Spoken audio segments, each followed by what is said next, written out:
HSC শেষ করে তোমরা বিভিন্ন স্কলারশিপে অ্যাপ্লাই করেছিলে, যার মধ্যে আইসিসিআর স্কলারশিপ অন্যতম। তো বর্তমানে আইসিসিআর এর রেজাল্ট দেওয়া শুরু হয়ে গেছে।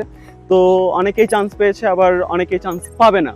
তো যারা চান্স পেয়েছো তাদেরকে অনেক অনেক কংগ্রেচুলেশন। আর যারা তোমরা চান্স পাওনি, ভাবছো যে ইন্ডিয়াতেই কোনোভাবে স্টাডি করা যায় কিনা, তো ইন্ডিয়াতে পার্শিয়াল স্কলারশিপে তোমরা স্টাডি করতে চাও, যেমন 50% 60% স্কলারশিপে অনেক ইউনিভার্সিটিতে অ্যাডমিশন নেয়। হ্যালো এভরিওয়ান, আমি Mrinal Das, currently studying at Sharda university BTech 4th year from Bangladesh. আমার ছোট্ট কন্টেন্ট ক্রিয়েশন জার্নিতে তোমরা আমাকে অনেকে মেসেজ করেছো regarding Sharda university admission process, তাই ভাবলাম এই ভিডিওটা বানাইনি। তোমরা যারা ইন্ডিয়ার দিল্লির মধ্যে বেস্ট ইউনিভার্সিটি এবং বেস্ট ক্যাম্পাস লাইফ চাও, শারদা ইউনিভার্সিটি হতে পারে তোমার one of the best choice. তোমরা শারদা ইউনিভার্সিটি সম্পর্কে অলরেডি অনেকেই জানো এবং অনেকেই আমাকে মেসেজ করেছো, কিন্তু অ্যাকচুয়ালি অ্যাডমিশন প্রসেস বা কিভাবে অ্যাডমিশন নিতে হয় সেই বিষয়ে তোমরা অনেকেই জানো না। ঠিক 3 বছর আগে আমিও সেম সিচুয়েশনে ছিলাম, কিভাবে অ্যাপ্লাই করব, কিভাবে প্রসেস করব কিছুই জানতাম না। But in this 3 years I have gathered so many experience to make your admission process easy and hassle free. বর্তমানে শারদা ইউনিভার্সিটি বাংলাদেশি স্টুডেন্টদের জন্য সর্বোচ্চ 50% স্কলারশিপ প্রোভাইড করছে, যেটা আমিও পেয়েছিলাম। তো তোমরা যদি এই সুযোগ মিস করতে না চাও